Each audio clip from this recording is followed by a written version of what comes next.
Our featured BBB Wise Giving Alliance accredited charity seal holders for this episode are Solar Cookers International, Wilderness Society, Youth Villages.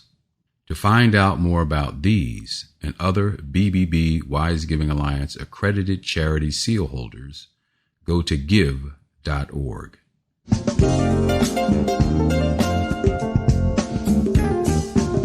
You're listening to the Heart of Giving podcast with Art Taylor, powered by bbbgive.org. Here we explore the motivations that form the basis of giving and service. We inspire generosity and celebrate the transformative effects that giving and service have on the human spirit and on community. The conversations featured on the podcast also uncover giving strategies that educate and provide tools to help listeners make impactful gifts of both their time and money. We hope you enjoy this episode. Welcome to the Heart of Giving podcast, powered by bbbgive.org.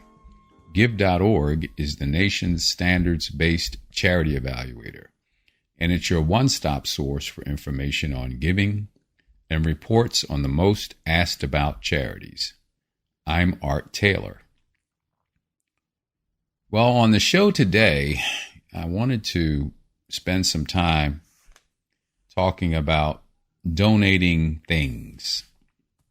The show is generally about how we can make great gifts so that we can move our society in the direction that we want it to go through our philanthropy. And it's always important to give money, because charitable organizations can use that money in ways that help them further their missions. And so we want to make sure that we're giving money. But I'm often asked about whether people should be giving things to charities. And the answer, of course, is that it depends. Many charities will accept things. That is, it could be your time. It could be items that you have in your home, cars. And what I want to talk today about, though, is something that we all have, or most of us have, in abundance, unless we're really struggling. And that is clothing. Now, again, not everyone has clothing. The fact is that those of us who are fortunate enough to have clothing generally have more than we actually use. I know this because my wife is a wardrobe stylist, and she has given me some of the statistics on this.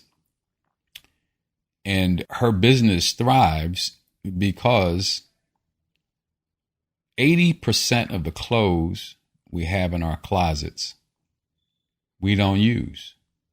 We only wear about 20% of the clothes we have in our closets.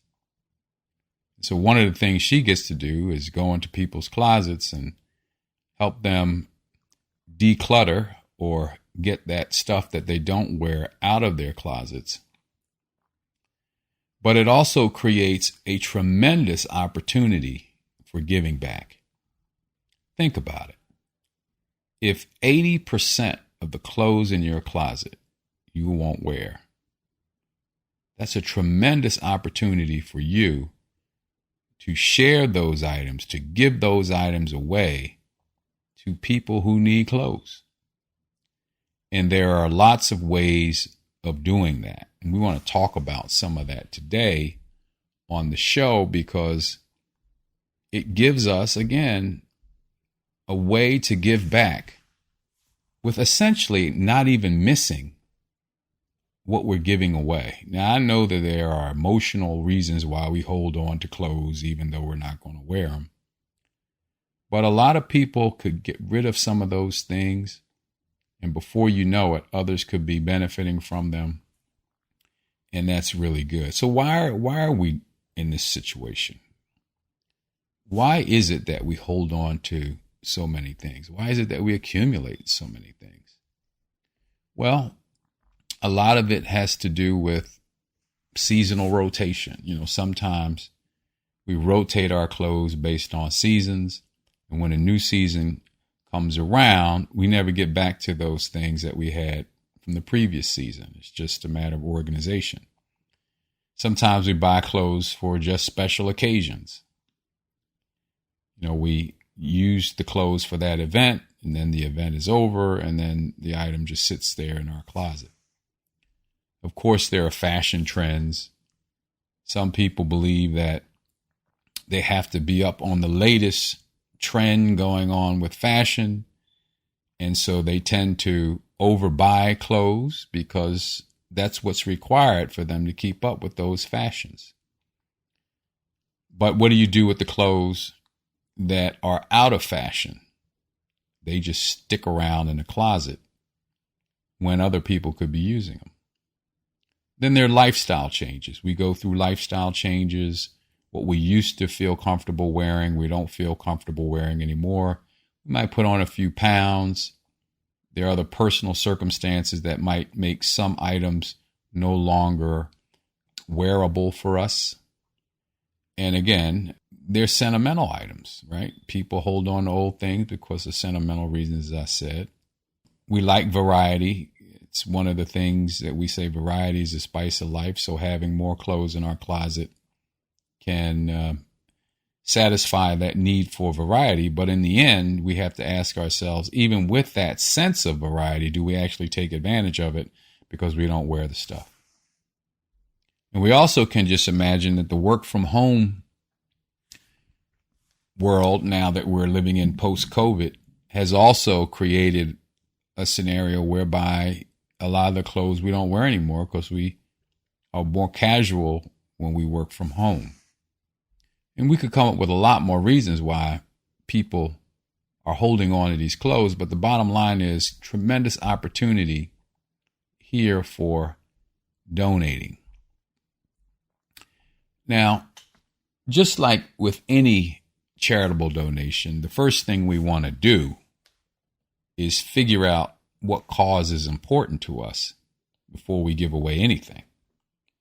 And we want to determine which organizations are working to help achieve that cause. And there are generally, in case of clothing donations, a few broad areas of impact that come from clothing donations. First is that when you give clothes away to certain organizations, they're going to be given to other people who need those clothes. And so their whole orientation is to take the clothes, clean them up, and distribute them either through a thrift store or some other means to get them in the hands of people who need those clothes. Sometimes those clothes end up overseas where people are really short on clothes. And as a result, those folk have clothes that they can wear. And that can be tricky too when you start sending things overseas, because there may be markets whereby people are selling clothes. And when we bring free clothes over into those markets, it complicates things for those who are selling them. And so there's a tension between whether we're actually doing good or not so good when we are hurting people from who might make some money. But, those are decisions that you kind of have to make. But the important thing is you ask, are these clothes going overseas? And if they are, you have to make a decision about whether your donation is affecting a market. And if you're okay with that, then you make the donation. If you're not okay with that, then you probably won't. You look for another place to donate. But this just one thing I wanted you to think about. So the clothing might also go to an organization that distributes clothing so that it can get the proceeds from that distribution and put it back into its charitable mission. So they'll sell those clothes and actually make some money off of them, and the money gets plowed into the organization. Other organizations use the skills of people who might have difficulty finding jobs to operate the business that they're running to distribute those clothes. And those people get a salary and are more productive members of our society as a result of that. So that's another way these clothes are being used. Another important aspect about clothing donations is that the number of items and garments that we have can end up in landfills if we're not careful. And from what I'm told, that 5% of clothing items end up in landfills. 5%. 5% of the space in landfills, 5% of the space in landfills are clothing items, textile items. And by the way, that 5% that ends up in landfills represents about 80% of the clothing that leaves our home. So 80% of the clothing that leaves our home ends up in landfills. And the rest of it does get recycled or distributed to other people who can use those items. But that's just something to think about. So we really want to begin trying to reduce the amount of waste that comes from our garments, either by repurposing them, sharing them with others, or frankly, maybe, and I know the clothing manufacturers won't want to hear this, maybe buying a few less items if we're not going to use them. So you've decided now that you want to make a gift, you want to give away some of your clothes. What does that actually look like? Well, the first thing is that you have to take some action, right? You want to make sure that you inspect the clothes and make sure that they're clean before you donate them. Don't just take dirty clothes or clothes that are in bad shape and think you can just give them away to people. Wash them, clean them, make sure they're in good condition, ready to use before you donate them. You can also sort them into categories such as shirts, pants, jackets, and accessories so that it's easier for the donation center to distribute them to people who actually need them. Think about seasonal considerations. Donate clothing appropriate for the season. So if people need coats in the winter, you might want to think about putting some coats out. In the cooler months, think about lightweight clothing that are more appropriate for warmer temperatures. Obviously, the quality of what you're distributing matters as well. And gently used clothing is generally easier for organizations to get to people who need them. They need to be, in wearable condition. You don't want to be avoiding heavily damaged clothing that may not be suitable for reuse. I would also say be mindful of some of the cultural and religious sensitivities of the recipients. Donate clothing that are free of offensive slogans or designs. Consider age groups. Do you want these to go to kids or adults? Any combination? Think about that too. Don't forget accessories. People can use shoes, belts, hats, scarves. All these things can greatly enhance somebody's wardrobe who's lacking clothes. You need to also check the donation guidelines because some organizations may have guidelines for what they will and will not accept. So you want to make sure you check the website before you do that. You want to make sure you donate to trusted organizations. Check out give.org and make sure that the organization is an accredited charity and that you know exactly what they're going to do with those clothes. Make sure that you can trust the organization. You might also want to make a monetary donation to go along with the clothing donation. That's also a great way to assure that the organization has the administrative support it needs to do what it does. If you're hoping to get a tax donation, make sure that you get a receipt from the organizations that you're getting the clothes to, so that you can have that for your tax records. You can also encourage your friends and family to do it. I would also say it's probably a good idea to make donating clothes a regular thing that you do. Because as soon as you give those clothes away, your closet's going to begin to accumulate again. And for many of us, we can begin to share the ones that we're not going to be using anymore with others.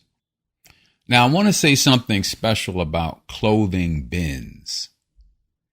I know a lot of us see these bins in our neighborhoods and wonder, what happens to the clothing that go into those bins. Well, we did some work some years ago, and we learned that the bins are not always equal. Many of the bins are owned by charitable organizations, but there are bins that are run by for-profit companies that license with a charity for the use of the charity's name and logo. And the charity will end up getting a portion of the revenue that comes from that donation bin. Now, the bins and what goes into that are then sold strictly for profit. In some cases, those organizations that get some money, they will put that money back into their programs, of course, but the for-profit entity will be making some money off of those clothes. So you just need to understand that. It's not a bad thing necessarily, but you just need to know, what's happening to those clothes. Some people want the items to go specifically to the charitable cause. So you want to just be aware of that. And you can always give your clothes away outside of the box. You can go right to a charitable organization that is collecting those clothes. You don't have to just use a particular clothing bin. So I just wanted to make you aware of that. So that's all I wanted to do today. I wanted to just talk about giving away these clothes, because so many of us have so many of these clothes. We don't know what to do with them. Believe me, when people can get a decent pair of shoes or a nice pair of pants or a dress that has been gently used, it brings joy to their lives. I remember as a young boy, we got lots of handed down clothes from our neighbors who were more better off than we were. And it made a big difference in our life to be able to have some of those clothing items. And it took some of the burden off of my mother, who had to constantly get us things because we were growing out of clothes so fast when we were really young. So think about that, and you will make a huge difference.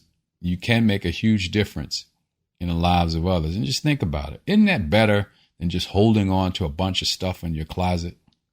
Think about women who are in shelters who could use those clothes. They left a batterer, and everything they have is still in that place where they left. They left with nothing, and now they could use some help. Wouldn't it be so great if you could give them some items that would lift their self-esteem and make them feel good? People need clothes to go to work sometimes and to do interviewing. You might have some good clothes that people can use for that purpose. Connect with those organizations who can help you with that. Well, this is the Heart of Giving podcast. I just wanted to come on and talk to you about this today. I've been on sabbatical here for the last few months. We're still doing the show. And sometimes I just feel like I have something on my mind and I want to come on and I just want to share some ideas with you about what you can do to give back to society. And this is one of those occasions. Obviously, no guest today, just me. And we'll be back here next week with another guest talking about something of significance to those who want to see change in their communities and want to find out from others how they've gone about making that change. In the meantime, if you want to subscribe to our show, I hope you will. If you want to donate to the show, you can do that by going to give.org and making a donation, and we will put that money to great use doing the great work of the Wise Giving Alliance. And we'll see you right back here next week with another show. Thank you for listening. You've just listened to the Heart of Giving podcast with Art Taylor. Be sure to tune in next time for a brand new episode. To listen to our other interviews, visit heartgiving.podbean.com. That's heartgiving.podbean.com. Subscribe to our show on major podcast platforms. The thoughts and opinions expressed on this podcast are the views and opinions of the guests, not those of the BBB Wise Giving Alliance or program affiliates. This podcast is for information and educational purposes only and is copyrighted with all rights reserved. This podcast is protected by Podbean's terms of service.